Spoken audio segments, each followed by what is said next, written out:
দর্শক, বুক জ্বালাপোড়া করার কারণ বা করণীয়। দর্শক, যে খাবারগুলা মশলা জাতীয় খাবার, তেলে ডুবানো, অতিরিক্ত খাবার, অরুচিতে খাবার, বিশেষ করে ফাস্টফুড বা তেলের জিনিস খাবার খেলে অ্যাসিডিটির পরিমাণ বেড়ে যেতে বুক জ্বালার কারণ হয়ে যেতে পারে।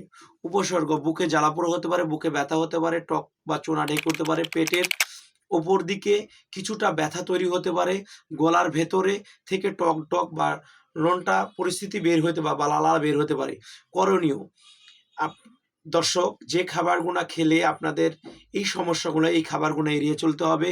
কম তেলে ভাজা মশলাদার খাবার খেতে হবে, টক জাতীয় খাবার থেকে এড়িয়ে যেতে হবে।